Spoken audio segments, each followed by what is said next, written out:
beranggotakan 4 orang. Di sini ada Dapa Bintang, Kevin Rinaldi, Muhammad Afrija, dan saya sendiri Sela. Di sini kami akan membahas materi terkait social engineering dan pencurian identitas. Next.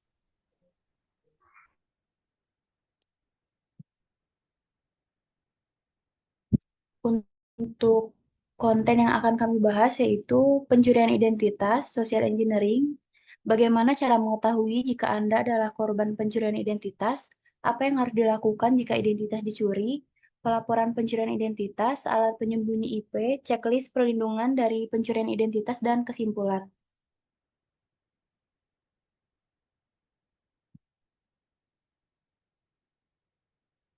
Yang pertama adalah pencurian identitas. Apa itu pencurian identitas? Pencurian identitas atau penipuan tanda pengenal mengacu pada kejahatan di mana pelaku secara salah memperoleh informasi penting dari informasi identitas pribadi korban, seperti tanggal lahir, nomor jaminan sosial, nomor SIM, dan lain-lain, dan memperoleh keuntungan dengan menggunakan data pribadi tersebut. Efek pencurian identitas yang pertama yaitu kerugian finansial. Pencurian identitas dapat mengakibatkan hilangnya uang dari rekening bank atau kartu kredit, serta menyebabkan biaya yang besar untuk memulihkan kerugian tersebut. Yang kedua, ketidaknyamanan dan stres emosional. Biasanya korban harus menghabiskan banyak waktu dan usaha untuk menyelesaikan masalah yang timbul yang dapat menyebabkan stres dan kecemasan. Yang ketiga, kerusakan reputasi. Informasi pribadi yang dicuri dapat digunakan untuk melakukan kejahatan atau tindakan yang merugikan yang dapat merusak reputasi pribadi dan profesional korban. Yang keempat, masalah hukum. Identitas yang dicuri dapat digunakan untuk melakukan tindakan ilegal yang dapat mengakibatkan korban menghadapi masalah hukum atau investigasi yang panjang. Yang kelima, kerusakan psikologis.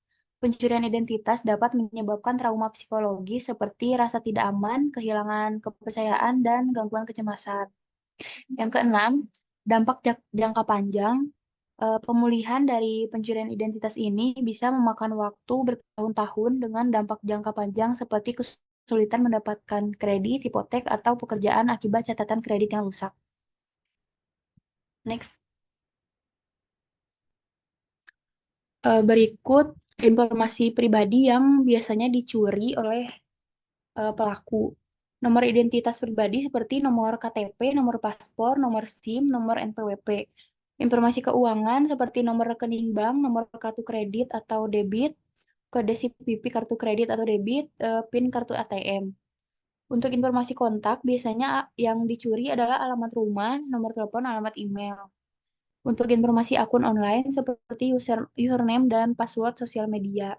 Jawaban pertanyaan keamanan, token atau kunci autentikasi dua faktor.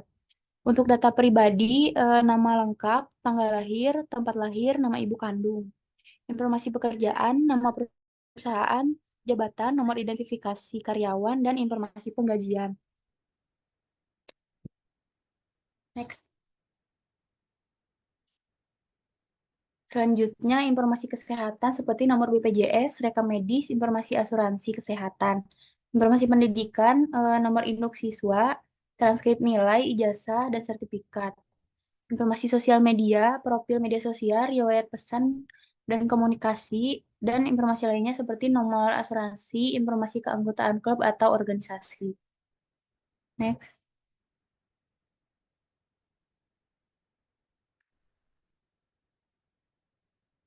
Bagaimana penyerang mencuri identitas? Yang pertama yaitu social engineering. Penyerang sering memanfaatkan kepercayaan, ketidaktahuan, atau rasa takut korban. Phishing. Phishing di sini adalah metode di mana pelaku menggunakan email atau situs web palsu yang menyerupai institusi resmi untuk menipu korban agar memberikan informasi pribadi mereka seperti password atau nomor kartu kredit. Maka dari itu kita harus berhati-hati apabila ada email yang tidak dikenal. Jangan suka klik link yang biasanya dikirim oleh email tersebut. Yang kedua, phishing atau voice phishing. Teknik di mana pelaku menipu korban melalui panggilan telepon dengan berpura-pura menjadi perwakilan dari lembaga resmi seperti bank untuk mendapatkan informasi sensitif. Ini juga sering terjadi. Yang ketiga, social engineering berbasis manusia. Pelaku memanipulasi atau menipu orang secara langsung untuk mendapatkan informasi pribadi. Ini bisa dilakukan melalui interaksi tatap muka atau percakapan yang meyakinkan. Selanjutnya, social engineering berbasis komputer, metode di mana pelaku menggunakan perangkat lunak atau teknik hacking untuk mengelabui korban agar mengungkapkan informasi pribadi mereka melalui komputer, seperti melalui malware atau situs web yang terlihat asli. Yang kedua, pengelabuan atau scamming. Contohnya itu seperti eh, maaf, praktik menipu korban untuk memberikan informasi pribadi atau uang, biasanya melalui janji palsu atau situasi yang dibuat-buat. Contohnya itu seperti lotre palsu. Penipuan di mana korban diberitahu bahwa mereka telah memenangkan lotre atau hadiah besar, tetapi untuk mengklaimnya mereka harus membayar biaya atau memberikan informasi pribadi. Yang kedua yaitu penipuan dukungan teknis. Pelaku berpura-pura menjadi teknis dukungan dari perusahaan terkenal dan menghubungi korban, mengklaim bahwa komputer korban memiliki masalah. Mereka kemudian meminta akses jarak jauh ke komputer korban atau meminta pembayaran untuk memperbaiki masalah yang tidak ada. Yang ketiga, peretasan atau hacking. Menerobos sistem komputer atau jaringan untuk mengakses data yang tidak sah. Kilo perangkat lunak atau perangkat keras yang secara diam-diam merekam setiap penekanan tombol pada keyboard korban, mengumpulkan informasi sensitif seperti kata sandi dan nomor kartu kredit. Selanjutnya, brute force attack. Metode penyerangan di mana pelaku mencoba berbagai kombinasi password secara berulang-ulang atau menebaknya gitu dan otomatis sehingga menemukan yang benar, memungkinkan akses tidak sah ke akun atau sistem. Jadi ketika membuat password itu harus sulit ditebak gitu. Selanjutnya pencurian barang pribadi. Mengambil barang fisik yang mengandung informasi identitas pribadi korban seperti dompet, telepon, atau dokumen penting. Biasanya itu yang sering dicuri, pencurian dompet. Pelaku mencuri dompet korban yang berisi kartu identitas, kartu kredit, SIM, dan informasi pribadi lainnya yang dapat digunakan untuk mencuri identitas korban. Dan pengambilan dokumen dari sampah. Pelaku mencari dan mengambil dokumen penting yang dibuang oleh korban di tempat sampah seperti rekening bank, tagihan, atau surat lainnya yang mengandung informasi pribadi.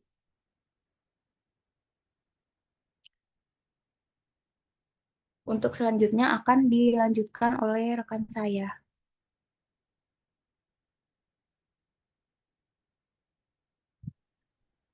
Apa yang Lanjut. dilakukan penyerang dengan identitas yang dicuri?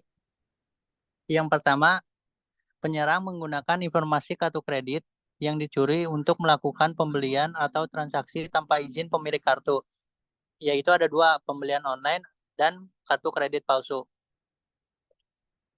Yang kedua, penyerang menggunakan informasi pribadi yang dicuri untuk membuka akun baru atau menggunakan layanan tanpa izin pemilik identitas, pembukaan akun telepon, ataupun layanan utilitas. Mohon maaf Pak, ada ajen sebentar Pak.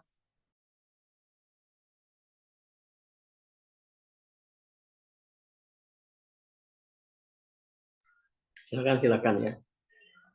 Nanti kalau sudah ada dilanjut ya. Baik Pak.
Baik, bisa dilanjutkan. Yang ketiga, penyerang menggunakan informasi pribadi untuk mendapatkan keuntungan finansial atau barang berharga lainnya. Yang pertama yaitu penipuan pinjaman, yang kedua pencurian atau pengembalian pajak, yang ketiga pembukaan akun bank, dan yang terakhir yaitu penipuan asuransi. Di sini ada contoh dari pencurian identitas. Selanjutnya yaitu social engineering. Di sini ada 3 bagian. Yang pertama ada rekayasa sosial. Rekayasa sosial adalah seni untuk meyakinkan orang-orang untuk mengungkapkan informasi rahasia. Ini adalah sebuah trik yang digunakan untuk memperoleh informasi sensitif dengan mengeksploitasi sifat dasar manusia. Yang kedua, para rekayasa sosial berusaha mengumpulkan informasi sensitif seperti rincian kartu kredit, nomor jaminan sosial, dan lain-lain. Dan yang kedua yaitu kata sandi informasi pribadi lainnya. Yang ketiga yaitu jenis-jenis rekayasa sosial. Di sini dibagi menjadi 2 yaitu rekayasa sosial berbasis manusia dan yang kedua yaitu rekayasa sosial berbasis komputer. Di sini ada contohnya yaitu contoh rekayasa sosial. Bisa dilihat yang pertama yaitu halo, kami dari Konsesco Software. Kami sedang merekrut orang baru untuk tim pengembangan perangkat lunak kami. Kami mendapatkan nomor kontak Anda dari portal lowongan kerja populer. Mohon berikan rincian profil pekerjaan Anda, informasi proyek saat ini, nomor jaminan sosial, dan alamat tempat tinggal Anda. Yang kedua, pelaku kejahatan sebagai pekerja telepon bank. Di sini saya Mike dari Bank City. Karena ancaman semakin meningkat, kami sedang memperbaharui sistem kami dengan fitur keamanan baru. Bisakah Anda memberikan detail pribadi Anda kepada saya untuk memverifikasi bahwa Anda benar-benar Stella? Terima kasih Mike. Berikut ini rinciannya. Apakah Anda membutuhkan sesuatu lagi? Yang ketiga yaitu contoh dukungan otoritas. Di sini saya John Brown. Saya dari auditor eksternal Arthur Sanderson. Kami telah diberitahu oleh perusahaan untuk melakukan inspeksi mendadak terhadap prosedur pemulihan bencana Anda. Departemen Anda memiliki waktu 10 menit untuk menunjukkan kepada saya bagaimana Anda akan pulih dari kegagalan situs web. Yang terakhir yaitu contoh dukungan secara teknis. Seorang pria menelpon meja bantuan perusahaan dan mengatakan bahwa dia lupa dengan kata sandinya. Dia menambahkan bahwa jika dia melewatkan batas waktu proyek periklanan besar, bosnya mungkin akan memecatnya. Pekerja meja bantuan merasa kasihan padanya dan dengan cepat mereset kata sandi. Tanpa sadar, dia memberikan akses jelas kepada penyerang ke jaringan perusahaan. Yang kedua, social engineering berbasis manusia, yaitu dari mendengarkan pembicaraan. Mendengarkan pembicaraan adalah mendengarkan percakapan atau membaca pesan tanpa izin. Ini adalah penyadapan berbagai bentuk komunikasi seperti audio, video, atau tulisan. Yang kedua, melihat dari belakang bahu. Mendapatkan informasi kritis seperti kata sandi, nomor identifikasi pribadi, nomor akun, informasi kartu kredit. Yang kedua, penyerang juga dapat memperhatikan pengguna dari kejauhan menggunakan teropong untuk mendapatkan potongan informasi. Yang ketiga, mencari di tong sampah. Tempat sampah, perusahaan target, tong sampah printer, catatan tempel di meja pengguna, dan lain-lain. Ini melibatkan pengumpulan tagihan telepon, informasi kontak, informasi keuangan, informasi terkait, operasional, dan lain-lain. Selanjutnya ada social engineering berbasis komputer. Di sini ada 3, yaitu yang pertama ada phishing, peringatan keamanan palsu, dan melalui situs jejaring sosial. Yang pertama, phishing. Email palsu yang mengaku berasal dari situs resmi dalam upaya memperoleh informasi pribadi atau akun pengguna. Email phishing atau pop-up mengarahkan pengguna ke halaman web palsu yang meniru situs terpercaya dan meminta mereka untuk mengirimkan informasi pribadi. Yang kedua, peringatan keamanan palsu. Peringatan keamanan palsu merupakan email atau jendela pop-up yang tampaknya berasal dari produsen perangkat keras atau perangkat lunak terkenal seperti Microsoft, Dell, dan lain-lain. Ini memperingatkan pengguna bahwa sistem terinfeksi dan akan memberikan lampiran atau tautan untuk memperbaiki sistem. Penipu menyarankan pengguna untuk mengunduh dan menginstal perbaikan tersebut. Perangkatnya yaitu sebuah file tersebut mengandung program berbahaya yang dapat menginfeksi sistem pengguna. Yang ketiga, melalui sistem jejaring sosial. Rekayasa sosial berbasis komputer dilakukan melalui sistem jejaring sosial seperti Orkut, Facebook, MySpace, LinkedIn, Twitter, dan lain-lain. Penyerang menggunakan situs jejaring sosial ini untuk mengeksploitasi informasi pribadi pengguna. Selanjutnya akan dibacakan oleh rekan saya, yaitu Kevin. Baik, selanjutnya yaitu bagaimana cara mengetahui jika Anda adalah korban pencurian identitas. Cara mengetahui jika Anda adalah korban pencurian identitas. Yang pertama, agen penagih tagihan menghubungi Anda untuk utang yang tidak pernah Anda buat. Yang kedua, Anda menerima tagihan, faktur, atau kwitansi yang ditunjukkan kepada Anda untuk barang atau layanan yang tidak pernah Anda minta. Yang ketiga, Anda tidak lagi menerima laporan kartu kredit atau rekening bank Anda. Yang keempat, Anda menyadari bahwa beberapa surat Anda tampaknya hilang. Yang kelima, permohonan Anda untuk hipotek atau pinjaman lainnya ditolak dengan alasan riwayat kredit buruk meskipun Anda memiliki catatan kredit yang baik. Selanjutnya, apa yang harus dilakukan jika identitas dicuri? Tindakan yang perlu dilakukan jika identitas dicuri. Yang pertama, hubungi lembaga pelaporan kredit. Di sini ada Experian. Experian yaitu salah satu dari 3 lembaga pelaporan kredit utama di AS. Mereka menyediakan laporan kredit dan layanan perlindungan identitas. Yang kedua, Equifax, yaitu lembaga pelaporan kredit utama lainnya yang menyediakan laporan kredit, pemantauan kredit, dan perlindungan identitas. Yang ketiga, yaitu TransUnion, yaitu lembaga pelaporan kredit ketiga yang menyediakan layanan serupa dengan Experian dan Equifax. Yang kedua, segera informasikan kepada lembaga kredit dan aktifkan peringatan penipuan. Maksudnya yaitu Anda harus segera menghubungi salah satu dari 3 lembaga pelaporan kredit tersebut untuk memberitahu mereka tentang dugaan penipuan.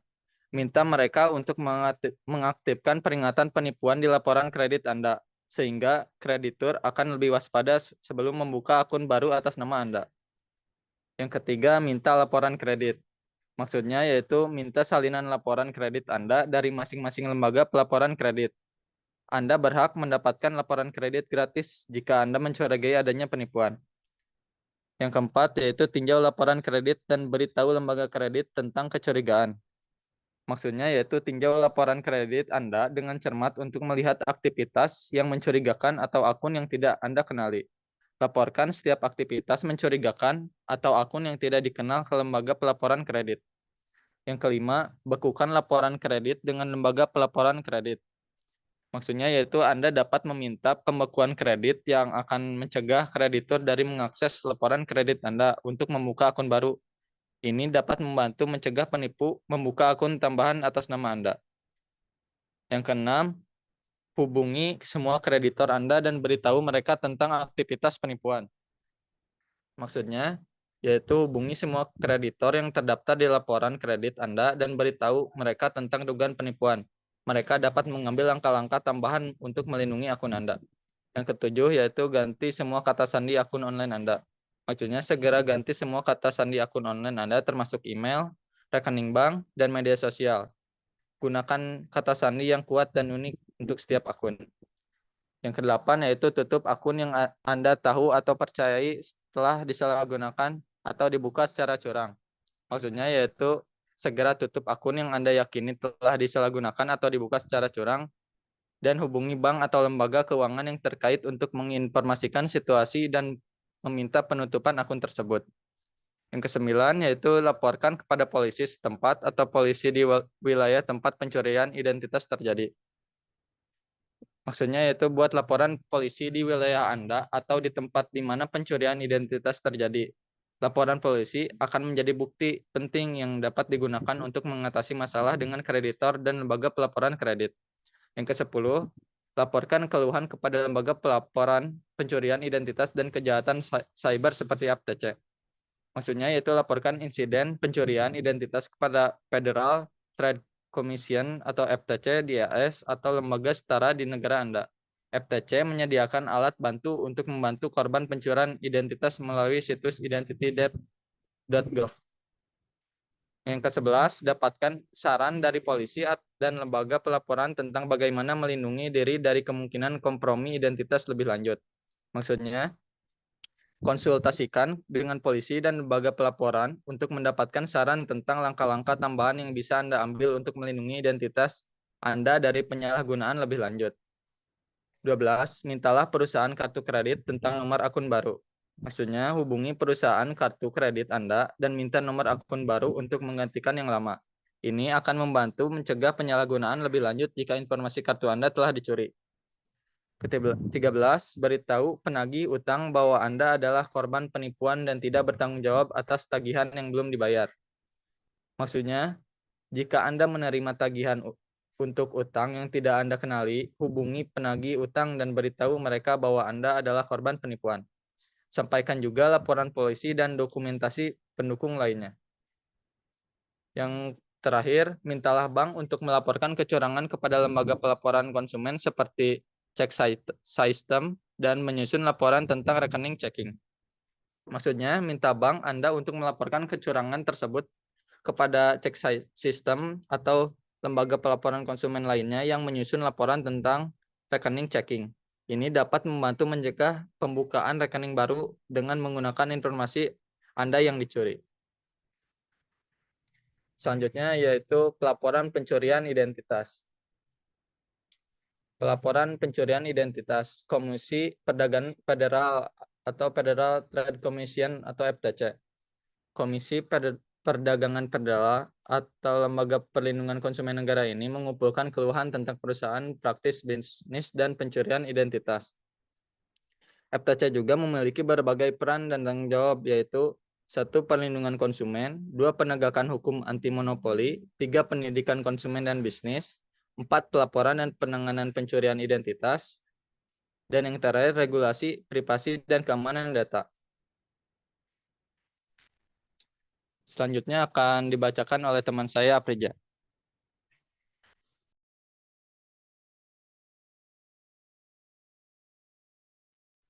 Baik, di sini saya akan melanjutkan presentasinya.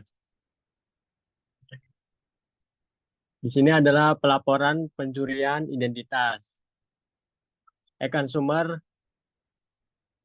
adalah portal bagi Anda sebagai konsumen untuk melaporkan keluhan tentang transaksi online dan terkait dengan perusahaan asing.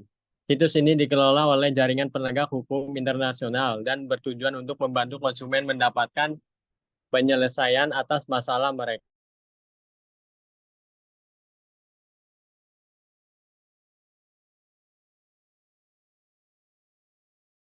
atau menipu. Portal ini memungkinkan konsumen dari berbagai negara untuk melaporkan keluhan mereka yang kemudian dapat diteruskan ke otoritas yang relevan untuk ditindaklanjuti. Selanjutnya adalah Pusat Keluhan Kejahatan Internet. Pusat Keluhan Kejahatan Internet adalah untuk menjadi wadah untuk menerima, mengembangkan, dan merujuk keluhan kriminal mengenai ranah kejahatan cyber yang berkembang pesat. Pusat Keluhan Kejahatan Internet adalah kemitraan antara Biro Investigasi Federal, Pusat Kejahatan Kuasa Putih Nasional, dan Biro Bantuan Keadilan. Selanjutnya adalah penuntutan pencurian identitas. Yang pertama yaitu adalah mulailah proses dengan menghubungi biro kredit, bank atau organisasi lain yang memungkinkan terlibat. Yang kedua adalah ajukan keluhan resmi dengan organisasi dan departemen kepolisian. Yang ketiga adalah ajukan keluhan kepada Komisi Perdagangan Federal dan lengkapi affidavit untuk membuktikan ketidakbersalah Anda atas klaim pencurian identitas.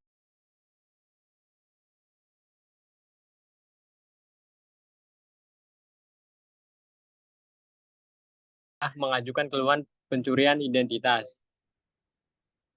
Yang kelima adalah hubungi kantor jaksa penuntut hukum. Untuk menuntut lebih lanjut individu yang mungkin terlibat dalam pencurian identitas. Yang terakhir adalah update secara teratur diri Anda mengenai proses penyelidikan untuk memastikan bahwa kasus tersebut ditangani dengan benar.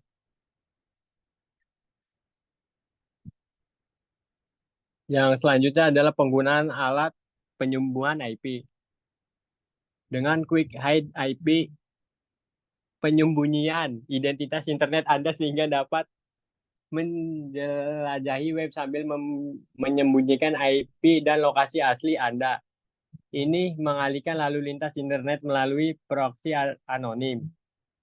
Situs web yang Anda kunjungi melihat alamat IP dari server proxy daripada alamat IP Anda sendiri. Yang selanjutnya di sini ada daftar alat penyembunyian alamat IP. Yang pertama adalah ultrasonic. Adalah alat yang dirancang untuk memungkinkan pengguna mengakses internet secara anonim dan melewati sensor internet. Ini sering digunakan untuk mengakses situs web yang diblokir dan untuk melindungi privasi online pengguna dengan menyembunyikan alamat IP mereka. Yang kedua adalah Hide by IP. Adalah perangkat lunak yang memungkinkan pengguna untuk menyembunyikan alamat IP mereka untuk menjelajah web secara anonim. Ini berfungsi dengan mengarahkan lalu lintas internet melalui server proxy, sehingga alamat IP asli pengguna tidak terlihat oleh situs web yang mereka kunjungi. Yang ketiga yaitu adalah IP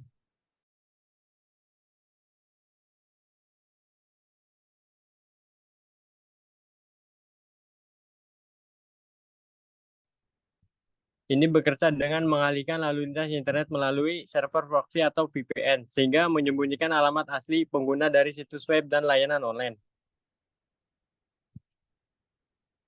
Yang keempat adalah anti-trace. Adalah perangkat lunak yang membantu pengguna menghapus jejak aktivitas online mereka untuk menjaga privasi. Ini mencakup fitur untuk menghapus riwayat penelusuran, cache, dan file sementara yang mungkin menyimpan informasi pribadi. Yang kelima adalah ID IP NG. Adalah alat untuk menyembunyikan alamat IP asli pengguna dengan mengarahkan lalu lintas internet melalui server proxy. Ini membantu pengguna menjelajah web secara anonim dan melindungi privasi mereka. Yang pertama adalah Tor. Adalah jaringan yang dirancang untuk memungkinkan komunikasi anonim. Ini menggunakan lapisan enkripsi yang berlapis-lapis dan mengarahkan lalu lintas melalui serangkaian relay sukarela di seluruh dunia sehingga menyembunyikan lokasi Anda dan identitas pengguna. Selanjutnya adalah Anonymizer Universal. Adalah layanan VPN yang memungkinkan pengguna untuk menjelajahi internet secara anonim dan menyembunyikan alamat asli mereka. Yang terakhir adalah Hide the IP. Adalah alat yang memungkinkan mereka dengan menyembunyikan alamat IP mereka.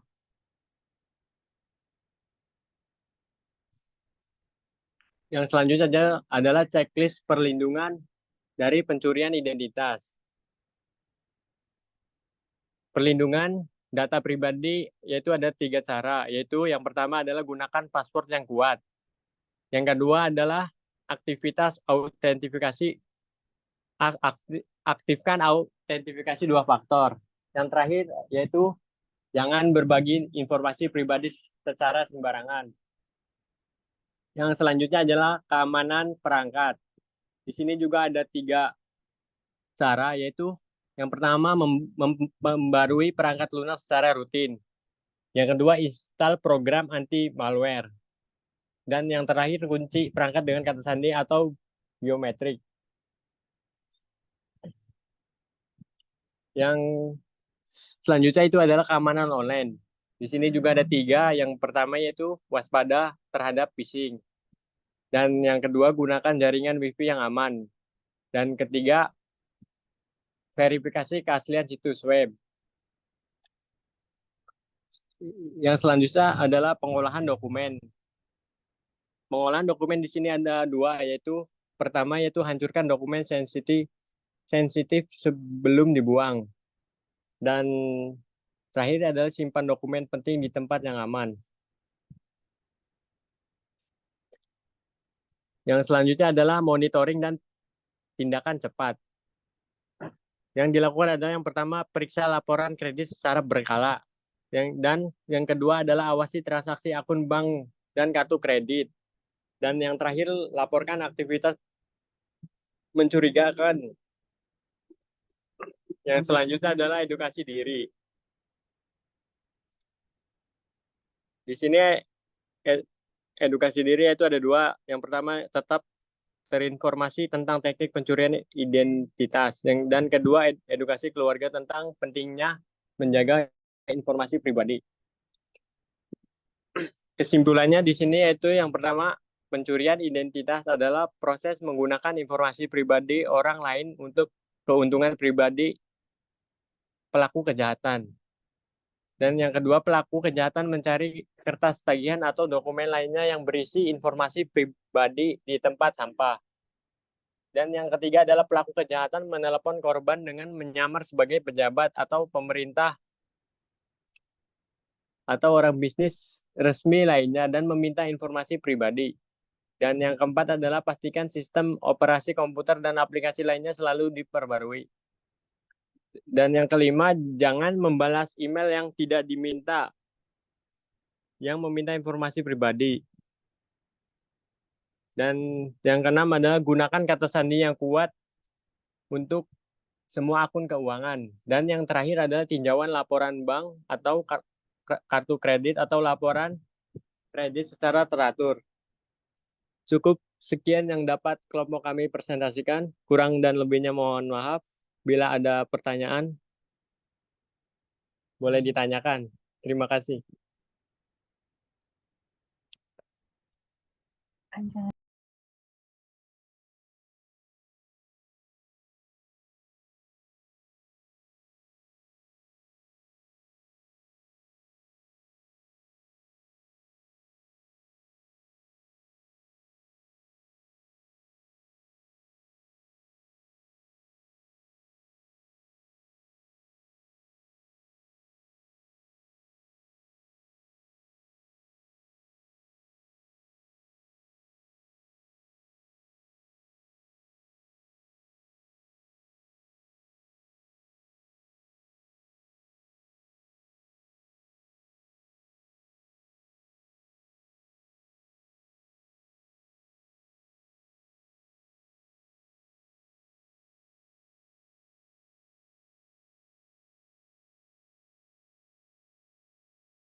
Kalau tidak ada pertanyaan mungkin cukup sampai di sini aja. Sekian dari kami. Wassalamualaikum warahmatullahi wabarakatuh. Waalaikumsalam warahmatullahi wabarakatuh. Ada Waalaikumsalam. pertanyaan? Waalaikumsalam. Oke. Eh, kalau sudah nanti di Google Drive, di Google Drive-nya itu ya ditulis sudah presentasi. Ada lagi nggak yang belum presentasi? Ada Pak, kelompok Ada, Pak. terakhir. Sok, boleh ya tuh, masih ada waktu nggak ya? Ada lah ya. Ada Pak, cukuplah satu kelompok lagi. Ada Ya, sok.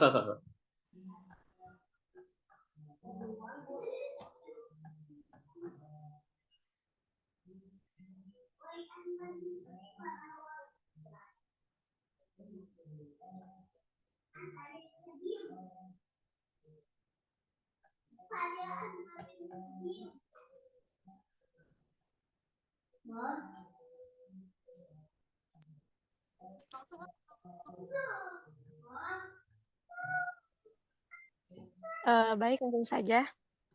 Assalamualaikum warahmatullahi wabarakatuh. Kami dari kelompok 8, di sini kami akan membahas topik penting dan relevan di era digital ini, yaitu Information Security and Legal Compliance.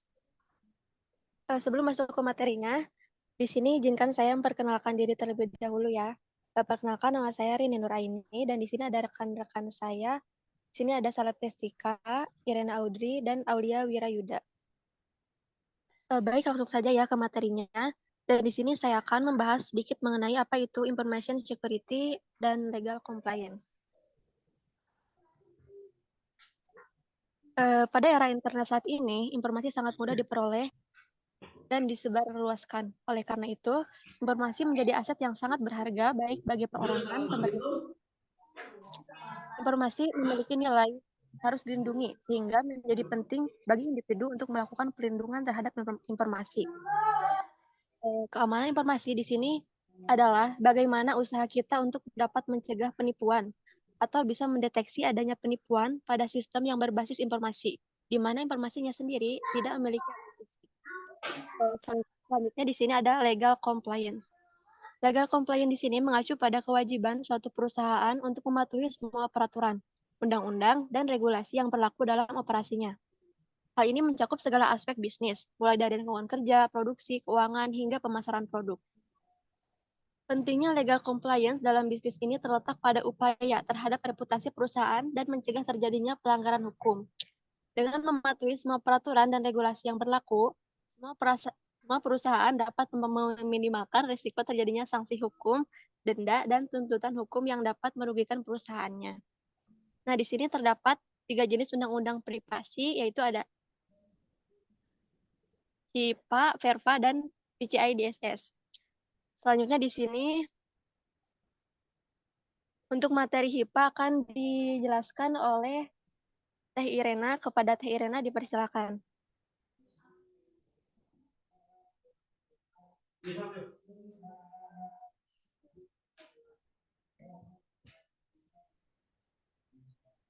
Yang pertama jenis undang-undang yaitu HIPAA. HIPAA merupakan standar keamanan yang dirancang untuk memberikan perlindungan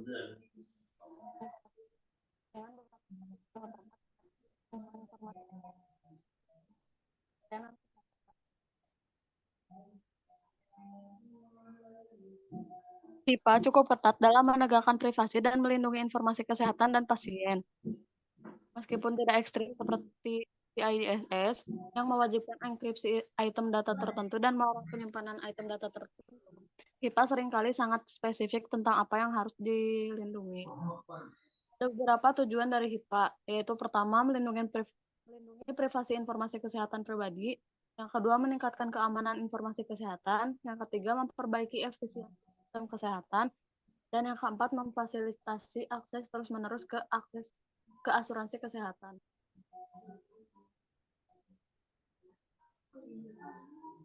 Dapat beberapa HIPAA checklist. Pertama, hal yang perlu dilakukan adalah pertama, keamanan berkas.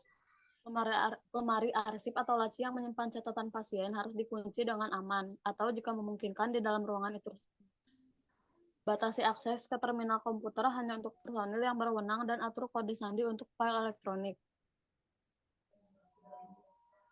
Waspada terhadap kelemahan keamanan yang memungkinkan pengguna tidak sah bisa mengakses catatan. Yang kedua, pendidikan dan sanksi. Setiap kerja profesional harus dilatih dengan persyaratan HIPAA, baik di dalam maupun di luar pekerjaan. Pastikan karyawan mengetahui tentang konsekuensi yang dapat mereka dapatkan jika melanggar batasan HIPAA. Pelanggar HIPAA dikenai sanksi untuk menegaskan kepada karyawan lain bahwa HIPAA dipatuhi dengan serius di organisasi ini. Ketiga, prosedur otorisasi. Pastikan hanya personil atau anggota yang berwenang yang memiliki akses ke informasi kesehatan yang dilindungi HIPAA. Tinjau log file atau catatan komputer secara teratur untuk mengetahui bagaimana otorisasi digunakan guna memastikan tidak terjadi penyalahgunaan. Untuk materi selanjutnya akan dijelaskan oleh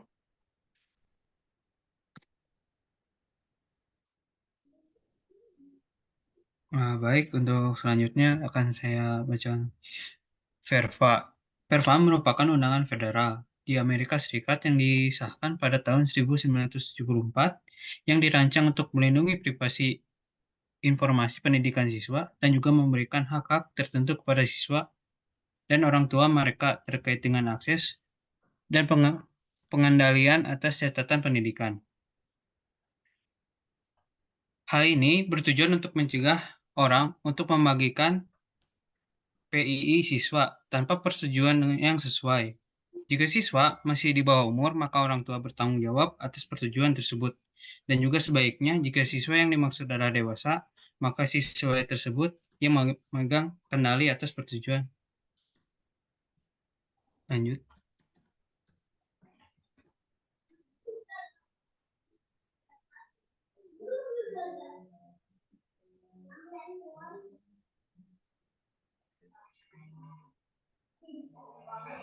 Checklist VERPA yaitu 1. File terinskripsi. Itu gunakan teknologi aman untuk mengumumkan nilai. Lalu, pastikan informasi pribadi siswa yang bersifat rahasia, non-directory, dan juga sensitif diinskripsi dimanapun disimpan, seperti laptop dan thumb drive. Jangan gunakan nomor jaminan sosial untuk keperluan apapun, kecuali jika diperlukan. Gantikan dengan UIN atau Universal Identification Number.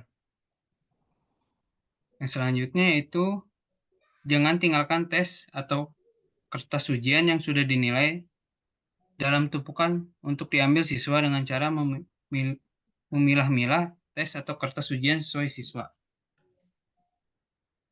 Yang terakhir itu edukasi pengguna. Jangan berikan jadwal siswa kepada siapapun atau membantu siapapun selain karyawan universitas profesional dalam menemukan siswa di kampus. Dan juga jangan tautan nama siswa dengan nomor jaminan sosial ataupun nomor identifikasi universitas universal siswa tersebut di depan umum dengan cara apapun. Lalu juga jangan berikan kepada siapapun daftar siswa yang terdaftar di kelas untuk tujuan komersial apapun.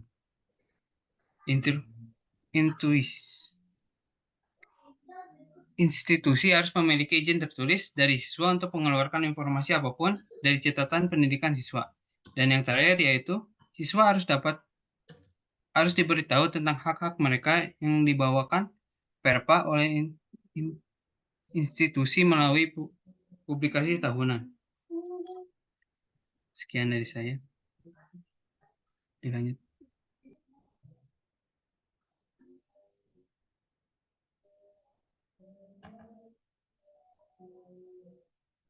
Selanjutnya materi yang ketiga itu ada materi PCI DSS yang akan dijelaskan oleh Tesela. Kepada Tesela dipersilakan. Baik, PCI DSS atau Payment Card Industry Data Security Standard atau suatu standar keamanan data industri pada kartu pembayaran, yaitu serangkai pedoman, tindakan, dan kontrol yang ditetapkan untuk membantu pedagang dalam menerapkan pencegahan keamanan. pencegahan keamanan yang kuat untuk memastikan pengguna kartu kredit dan penyimpanan informasi yang aman. PCI DSS ini berlaku pada setiap lembaga atau entitas yang menyimpan, memproses, ataupun mengirimkan data pemegang kartu, data autentikasi sensitif. Entitas tersebut termasuk seperti merchant, pengolah, pengakuisisi, penerbit, dan penyedia layanan. PCI DSS ini diamanahkan oleh merek kartu dan dikelola oleh PCI SSC.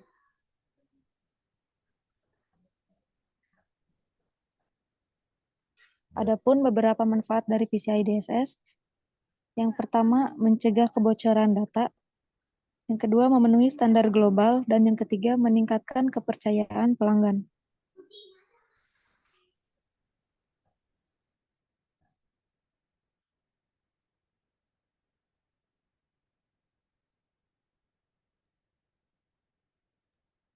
Ada beberapa tahapan dalam keamanan PCI DSS ini.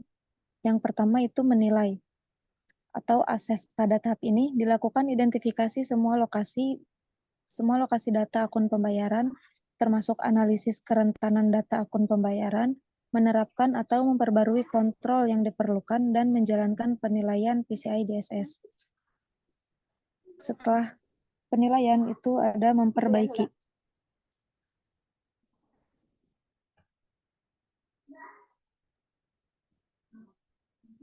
Di mana pada tahap ini mengidentifikasi dan menangani setiap celah dalam kontrol keamanan, memperbaiki kerentanan yang teridentifikasi, dan menghapus setiap penyimpanan data pembayaran yang tidak diperlukan dengan aman. Selain itu, proses bisnis yang aman juga diterapkan dalam tahap remediat atau memperbaiki. Setelah memperbaiki, ada tahapan laporan atau report, yaitu proses dokumentasi dari setiap detail penilaian dan perbaikan kemudian mengirimkan laporan kepatuhan atau compliance ini ke entitas penerima kepatuhan. Setelah mengirimkan laporan ini, selanjutnya tahapannya itu memantau dan menjaga.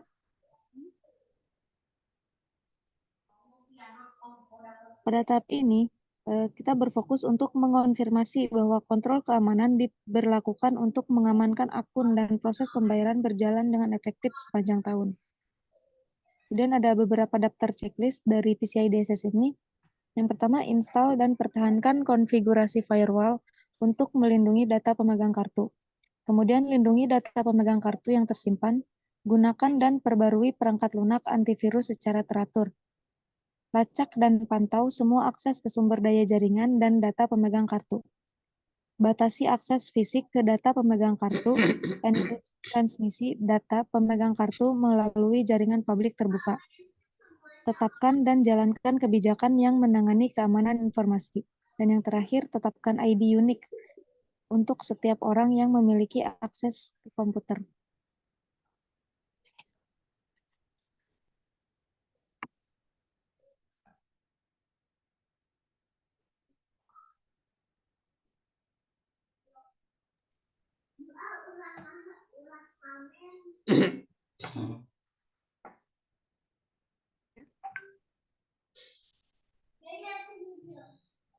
Nah, tadi sudah ya dijelaskan oleh rekan-rekan saya mengenai apa itu HIPAA, VERFA, dan PCI DSS. Selanjutnya di sini saya akan mengulas sedikit atau memberikan kesimpulan mengenai materi yang tadi sudah disampaikan. Langsung saja ya, di sini ada HIPAA. HIPAA adalah standar keamanan untuk menyediakan perlindungan administratif, teknis, dan fisik guna melindungi integritas, ketersediaan, dan kerahasiaan informasi kesehatan. Lalu tujuan HIPAA di sini adalah untuk mencegah penggunaan dan mengungkapkan informasi kesehatan individu secara tidak tepat. Yang kedua di sini ada VERFA. VERFA adalah undang-undang federal yang dimaksudkan untuk melindungi keakuratan dan privasi catatan pendidikan siswa. Terakhir di sini ada PCI DSS, adalah seperangkat pedoman, tindakan, dan kontrol yang dibuat untuk membantu pedagang menerapkan tindakan pengaman yang kuat untuk memastikan penggunaan kartu kredit yang aman dan menyimpan informasi yang aman.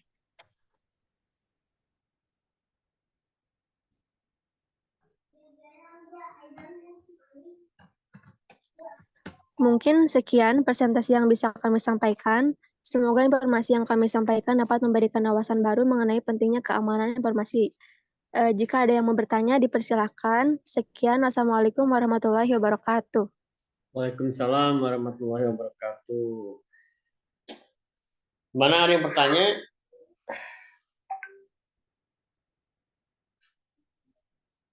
Nggak ada. Ada waktu ya sampai jam berapa ini? Lupa lagi.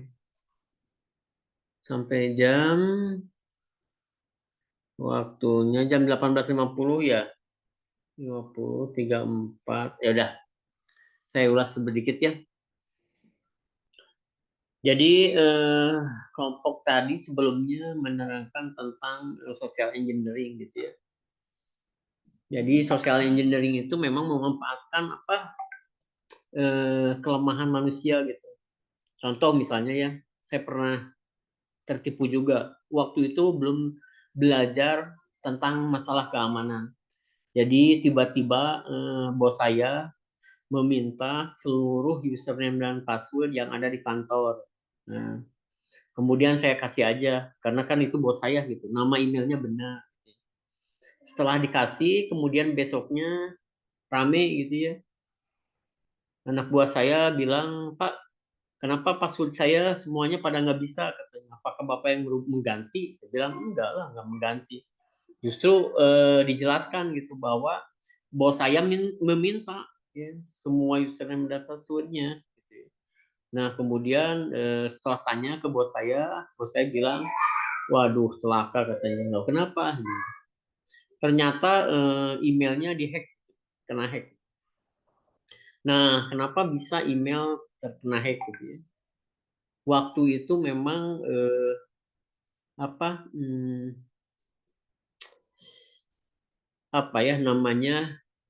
Jadi dia itu bos saya itu menerima email yang kemudian mengklik ya, disuruh mengklik gitu dengan alasan security katanya keamanan. Kemudian klik tautan di bawah yang email itu diklik. Kemudian dimasukinnya username passwordnya yaitu emailnya gitu. Emailnya gitu. Setelah dimasukin ya mungkin itu link itu sengaja dibuat untuk menangkap ya username passwordnya gitu ya, seperti itu. Jadi memang harus hati-hati. Ini sebetulnya zaman lama gitu, zaman sebelum adanya WhatsApp gitu ya, HP Android sebelumnya ya. Jadi email itu booming sekali lah. Kalau sekarang itu WhatsApp gitu ya, voice over IP gitu ya. Nah dulu email gitu ya. Jadi memang seperti itu ya, menjadi merasa takut ya. Misalnya begini, kalau misalnya ada pemberitahuan ya, misal ada pemberitahuan, tolong WhatsApp Anda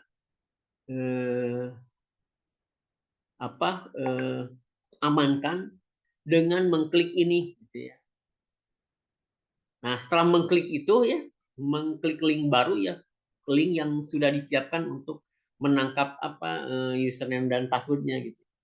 Setelah masuk ke link tersebut, kemudian dia masukin username dan password ya, tapi nggak ada apa-apanya gitu. Nah, tujuannya menangkap username dan password saja gitu, seperti itu. Ya. Bahkan di Facebook ada yang namanya zaman dulu itu pernah ada apakah ingin melihat apakah Anda ingin tahu siapa aja yang melihat status Anda gitu ya. Coba klik atau download link berikut. Nah, itu bahaya seperti itu. Jadi memanfaatkan kelemahan ya, kelemahan manusia seperti kartu undangan. Undangan yang ternyata itu adalah APK ya, tapi kan nggak tahu ya. Kalau yang sudah berpengalaman, oh itu APK ya udah, sudah pengalaman.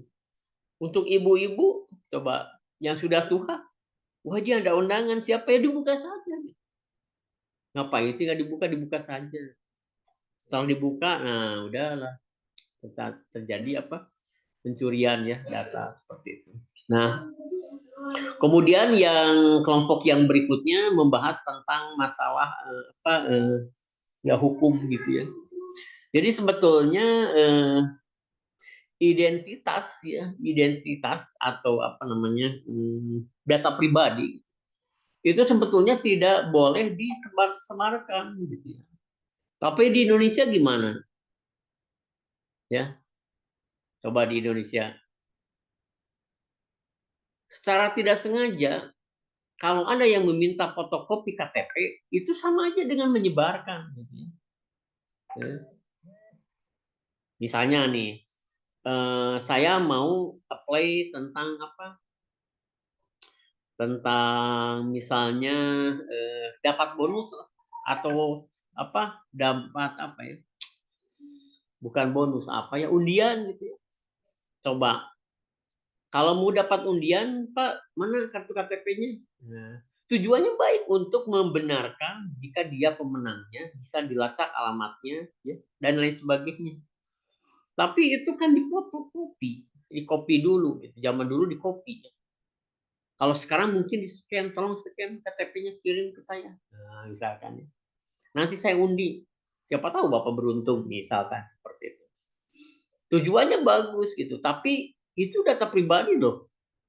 Ada undang-undangnya gitu ya. Kayak HIPAA gitu ya. Undang-undangnya. Jadi apa namanya? Tidak boleh gitu ya. Kalau misalnya saya mau apply apa aja gitu. Ya. Mana KTP-nya? Enggak. Itu kan data pribadi gitu. Ya. Jadi kalau di Indonesia itu asalnya data biasa menjadi pribadi. Kalau orang di negara lain itu memang KTP itu sudah menjadi pribadi gitu. Contoh ya misalnya mau apply apa gitu ya. Coba kakaknya di copy ya. Nah, coba KTP-nya di copy ya. Seperti itu. Akibatnya ya tersebar gitu ya.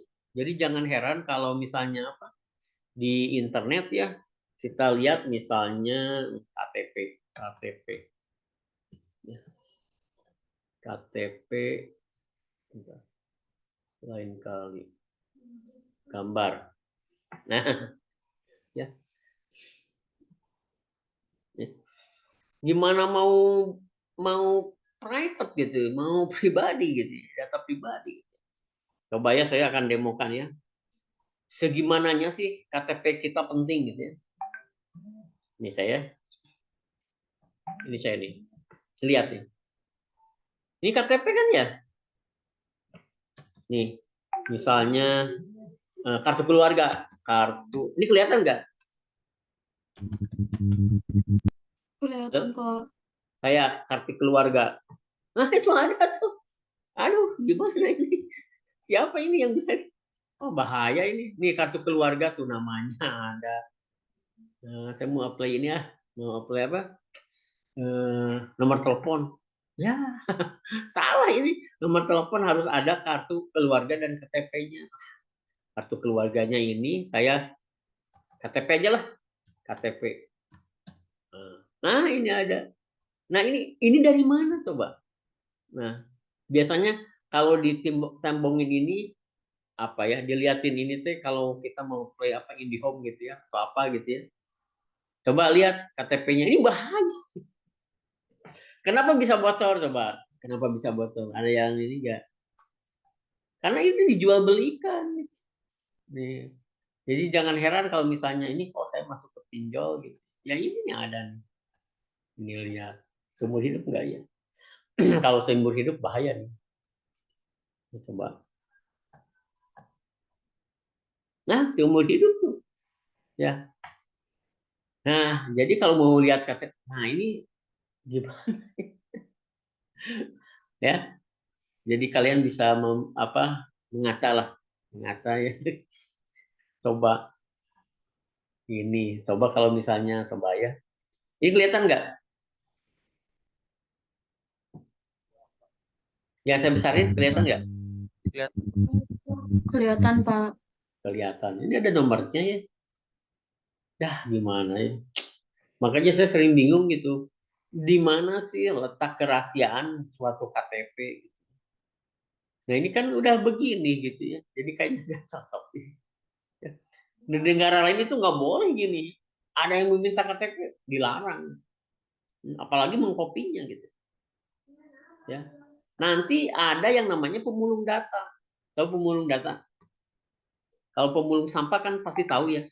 Orang yang mulungin sampah gitu. Kalau pemulung data, orang yang mengumpulkan data. Contoh misalnya, saya mau ngeprint KTP. Kopi ya, kopi KTP. Saya mau ke BPJS nih, tapi dia meminta KTP sama kakaknya. Ya saya kopi kan KTP. Coba, kalau ada di belakang fotokopi itu, ada pengumpul data. Begitu saya ngopi satu, dia kopinya dua mungkin, karena satunya untuk dijual, untuk dikumpulin gitu. Ke sayanya satu, yang lainnya yang satunya lagi dia simpan gitu. Coba kalau misalnya ini saya crop gitu ya. Ini kelihatan nggak saya crop? Kelihatan? Halo? Nah, kalau saya crop gitu, ini jadi asli nih, asli punya orang lain ini, orang yang tidak bertanggung jawab, gitu. Ya. Nah ini nih, jadi perlu dipahami gitu ya. Kok bisa gitu ya? Jadi silakanlah kalian dilihat-lihat gitu. Seberapa penting sih KTP ya? Ternyata sangat penting sekali ya, seperti itu. Jadi itu salah satu aja gitu ya. Jadi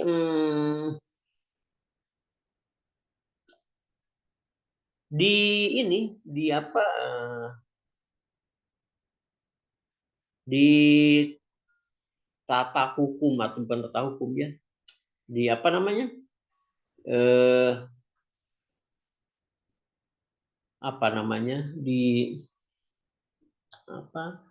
jadi di negara lain ya, data itu dilindungi. Jadi ada ketentuan ya. Misalnya kayak HIPAA ya. HIPAA itu untuk kesehatan. Tidak boleh ya. Tidak boleh sembarangan menyimpan data yang sudah dikumpulkan.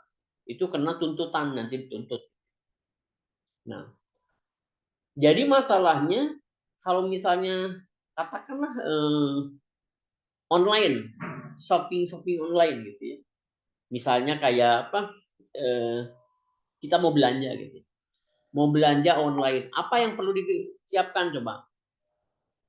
Ada KTP enggak? Katakanlah ada ya. Jadi harus mengumpulkan KTP, mengumpulkan kartu keluarga. Boleh dikumpulkan sama mereka gitu. Tapi mereka harus bertanggung jawab kalau ada kebocoran. Jadi ada hukumnya. Nah, oke lah, dia tidak menyebarkan, ya. Artinya dia tidak menjual data. Tapi bagaimana si server dianya itu dibobol, diekspos datanya, ya. Jadi bisa seperti itu. Bisa yang pengumpul itu bisa safety, benar-benar safety gitu ya. Tapi kalau servernya ada yang dibobol oleh hacker kemudian diekspos, ya itu kesalahannya siapa kan? Ya, seperti itu. Baik, ada pertanyaan nggak? 3 menit lagi. Hah? Sok, bertanya gimana? Kenapa kerebek-kerebekan gitu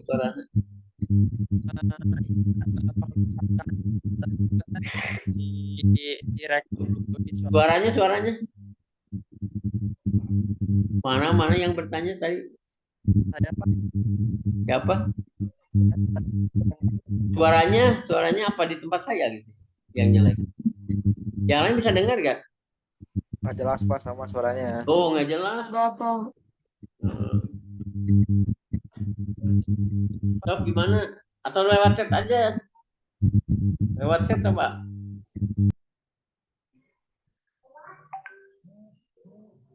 Mana chatnya? Sob lewat chat. Pak mau nanya boleh? Boleh silakan. Kan sekarang tuh ada yang viral ya, Kominfo kebocoran data tuh, Heeh. yang datanya diambil. Nah, kan kemungkinan sekarang tuh data kita udah apa ya, tersebar juga ya kali ya Pak ya. Udah apa? Data-data kayak PDN yang kayak gitu kan udah beberapa yang diambil gitu ya, dan nggak balik lagi gitu. Kan di Kominfo pun nggak ada backup ya dari si data-data masyarakat ini. Nah, apakah bakal kemungkinan itu kesebarkah si data-data ini yang sudah diambil oleh hacker ini gitu Pak? Terus penyebabnya itu apakah emang kesalahan manusia gitu, apa emang problem di sistem gitu Pak? oh itu sebetulnya bisa masuk ya, bisa masuk. Jadi si malware ya bisa jadi masuk malware ke orang yang akunnya full gitu ya, bisa masuk ke situ. Jadi mungkin karena bisa. Jadi ada dua kemungkinan ya. Kemungkinan pertama bisa jadi dari sisi end user gitu ya. Ada sisi end user bisa gitu. Jadi kerjaan sama mainannya bisa main gitu ya. Jadi misalnya nih, ini komputer kantor gitu ya. Saya browsing, saya download, saya upload dan lain. Itu menurut ISO 27001, ayat 27001 ya. Itu tidak boleh itu. Jadi kalau kerja gitu ya. Tidak boleh mendownload apapun. Gitu. Tidak boleh mendownload selain pekerjaan kantornya. Ya. Nah kayak kasus BSI juga kan katanya dari end user, tapi saya nggak tahu juga. Itu harus perlu pembuktian gitu ya. Tapi secara teori begitu. Bisa lewat end user, kemudian bisa juga langsung mungkin ada kelemahan. Jadi mungkin ada langsung masuk ke sistem gitu. Tapi saya kira sangat sulit gitu ya untuk masuk ke sistem karena sistem mungkin diperbaharui atau ditingkatkan dan lain sebagainya. Tapi kemungkinannya ada gitu ya. Jadi lewat langsung, tapi sedikit sekali lah ya, sedikit sekali ya. Tapi kalau sudah masuk ke ke end user, nah itu kemungkinan besar ini sama dengan social engineering juga gitu. Jadi masuknya ke social engineering gitu. Jadi si end user tidak hati-hati gitu. Nah bisa juga dari orang dalam, bisa ya, dari orang dalam gitu ya. Orang dalam mungkin menyebarkan atau gimana gitu, atau bisa saja dari salah satu end user itu dia menggunakan laptop pribadinya, dia kerja pribadi itu untuk kantor, kemudian laptopnya hilang gitu ya, hilang. Nah kemudian ada orang yang mengumpulkan data gitu. Jadi kayak begini, saya mau servis HP ya, hati-hati itu mau servis HP meskipun bisa ditunggu, hati-hati ini ditunggunya 1 jam 2 jam, wah celaka itu, data-data pribadi bisa dicolong kan, betul gak? Makanya kalau di password, kalau dia minta password, saya harus datang ke orang yang mana. Nah, seperti itu. Setelah di passwordnya dibuka, jangan dibawa kemana lagi itu HP-nya. Seperti itu. Jadi banyak macam lah sekali. Kemudian mengakses situs-situs tertentu yang notabene itu banyak malware di situ, ya. Kemudian tidak terdeteksi gitu ya, seperti itu. Sehingga dia masuk gitu ya ke dalam komputer kita. Kemudian si malware ini bisa berkomunikasi ya dengan si pembuat malware, berkomunikasi gitu ya. Kemudian bisa juga remote gitu. Dia bisa nge-remote gitu. Memberikan memberikan akses gitu. Seperti itu. Jadi sama seperti kartu undangan gitu ya. Undangan itu sebetulnya sebetulnya Android itu cukup bagus gitu, nggak pernah rentan. Tapi dia akan rentan jika orangnya menginstalnya gitu ya. Sampai-sampai si Google Play itu Kalau misalnya sudah kadaluarsa, sudah usang, dia akan delete sendiri gitu. Dia hapus sendiri. Ya. Jadi sebetulnya seperti ini, seperti apa? AnyDesk gitu ya. AnyDesk itu kan saya harus install dulu baru bisa di-remote. Gitu. Tapi bagaimana si AnyDesk ini atau apa software malware ini supaya bisa terinstall di PC orang lain gitu? Kan tidak mungkin. Mas, Pak, Bu, tolong ini diinstal. Nggak mau lah, takut apa-apa gitu ya. Tapi kalau dengan sendirinya ya ditipu gitu. Misalnya undangan gitu. Undangan sudah tidak ada, oh pakai ini samsat elektronik gitu. Mohon maaf Pak, Bapak pernah pelanggaran gini. Coba ada dua kemungkinan, dibuka atau tidak. Kalau dibuka masa iya gitu ya ini penipuan gitu. Kalau dibuka gimana gitu, nggak dibuka gimana. Nah itulah manusia gitu, mending mana, mending dibuka atau tidak gitu. Ya, seperti itu. Jadi ya kembali lagi itu kan masuknya social engineering gitu. Tapi kalau untuk masuk ke dalam suatu sistem, di scan dulu gitu ya. Setelah di scan itu ada port yang yang bocor atau tidak, wah sudah bukan zamannya. Sekarang sudah banyak aplikasi atau hardware yang sudah mendeteksi apakah itu orang jahat atau tidak gitu. Seperti itu. Paling itu aja. Bisa dimengerti nggak? Bisa Pak. Bisa ya. Nah, kayaknya mau habis ya. Udah lebih 5 menit. Saya akhiri sampai di sini ya. Sudah saya absen sesuai dengan kalian masuk ke Zoom. Ya, kalau tidak boleh komplain ke saya ya. Langsung japri boleh nggak apa-apa. Sambil menunjukkan ya identitas diri ya. Baik, saya akhiri sampai di sini. Assalamualaikum warahmatullahi wabarakatuh. Selamat malam. Waalaikumsalam warahmatullahi wabarakatuh. Terima kasih. Waalaikumsalam warahmatullahi wabarakatuh.